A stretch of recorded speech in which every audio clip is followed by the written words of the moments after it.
Éphésiens chapitre 4, verset 29 à 32e verset. Aucune parole mauvaise ne doit sortir de votre bouche. Mais s'il en a besoin, dites une parole bonne et constructive, bienveillante pour ceux qui vous écoutent. À vue du jour de votre délivrance, vous avez reçu en vous la marque du Saint-Esprit de Dieu.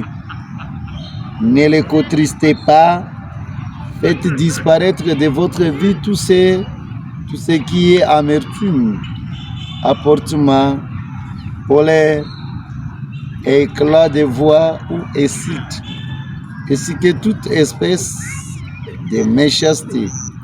Soyez entre vous plein de générosité et de tendresse. Pardonnez-vous les uns aux autres comme Dieu vous a pardonné dans le Christ. Et si par le Seigneur, rendons grâce à Dieu. Mes frères et sœurs, partout où vous êtes, la parole de Dieu nous parle, la nourriture quotidienne. On nous dit quoi? Aucune parole mauvaise ne doit sortir de votre bouche. Combien de fois notre bouche est très compliquée? Chacun doit se poser la question, ce qui sort de sa bouche, c'est quoi?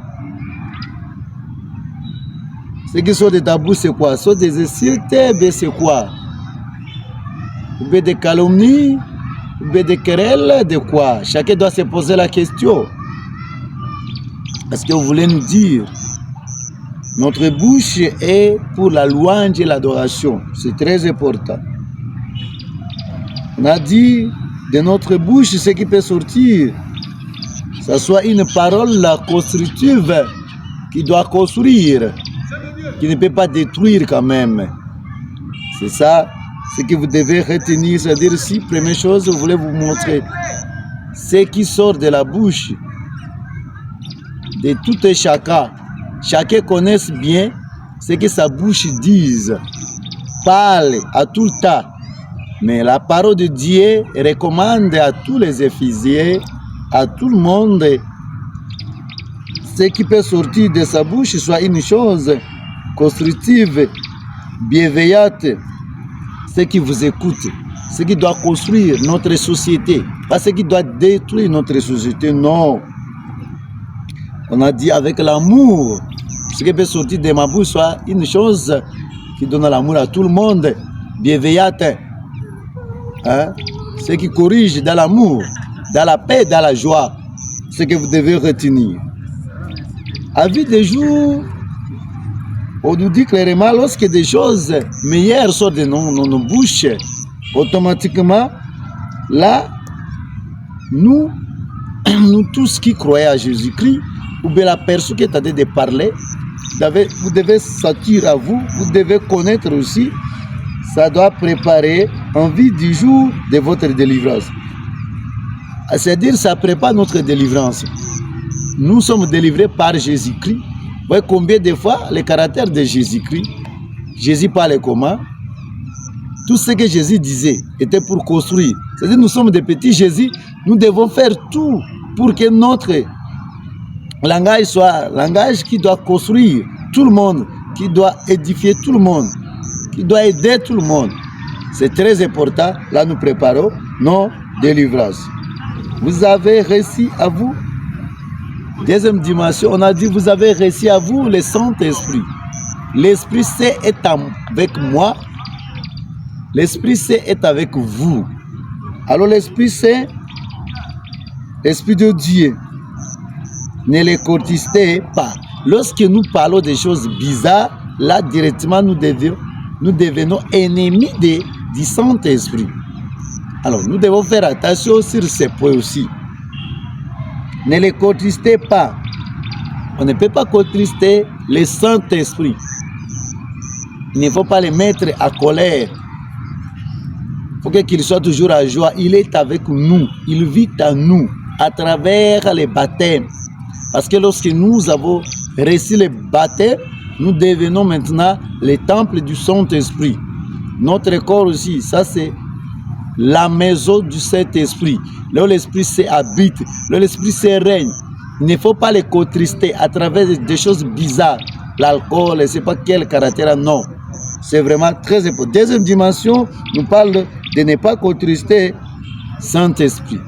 Faites disparaître de votre vie. Ça, c'est troisième dimension maintenant.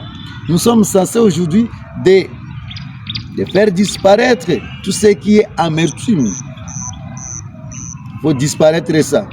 Apportement, colère, éclat de voix ou insulte, ainsi que toute espèce de méchanceté.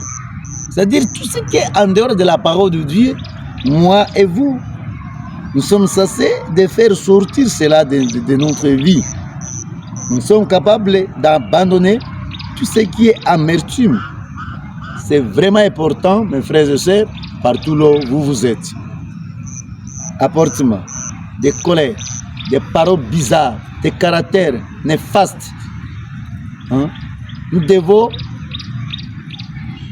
fuir ça, nous devons laisser cela, abandonner tout ça. Nous devons abandonner ça par la gloire de Dieu. Enfin, à la quatrième dimension, la parole de Dieu nous dit, soyez entre vous plein de générosité. Il faut avoir un cœur qui donne, la main qui donne, la main qui aide tout le monde, et de tendresse, hein? De vivre dans la tendresse. C'est très important partout où nous sommes, mes frères et sœurs. C'est ça ce que la parole de Dieu nous dit. À la fin, il nous dit encore de pardonner, vous les uns les autres, comme Dieu vous a pardonné dans le Christ. Combien de fois Dieu nous a pardonné? Combien de fois Dieu nous pardonne, nous les pécheurs? Pour cette raison, nous sommes censés de pardonner à tout le monde. Et lorsque vous avez pardonné quelqu'un, ne dites pas, ce jour je t'avais pardonné, ça ce n'est pas le pardon. Le pardon c'est l'oublier. Vous devez oublier tout ce que quelqu'un a fait contre vous, c'est ça le pardon. Ce que vous avez déjà pardonné, vous ne pouvez plus revenir sur ça. Lorsque quelqu'un doit pécher encore, ça c'est le nouveau péché. Il ne faut pas dire encore, rappelez, tu as fait cette telle chose, qu'il fait encore aujourd'hui. Tu as dit, tu es farceur. Le caractère des chrétiens, c'était pardon. Ça, le pardon, personne doit être au ciel. Ça, le pardon, personne sera pardonné aussi. Pardonner, quelle que soit la situation en face, quel que soit les tiers ton enfant, il t'a détruit, il a volé tout de chez toi, tu es censé de le pardonner toujours. Toujours. Adverbe de temps. Tout le temps, nous sommes censés de pardonner comme le Seigneur nous pardonne aussi. Et si que nous allons avoir la gloire, nous allons entrer dans le royaume des cieux. Et là que je peux dire, je suis chrétien, je suis serviteur de Dieu. C'est ça ce que la parole de Dieu voulait me dire aujourd'hui, pendant la matinée d'aujourd'hui. Mes frères et sœurs, que le Seigneur nous aide, parce que nous sommes des natures pécheresses, nature faible, que l'Esprit se descende d'accord sur vous, partout où vous êtes, pour que cette parole vivifie votre vie, et cette parole change vos comportements, pour qu'un jour, on se retrouve dans la gloire de notre Créateur. Abonnez-vous massivement, c'est votre simple serviteur, Berger Justin. Shalom, que le Tout-Puissant vous bénisse.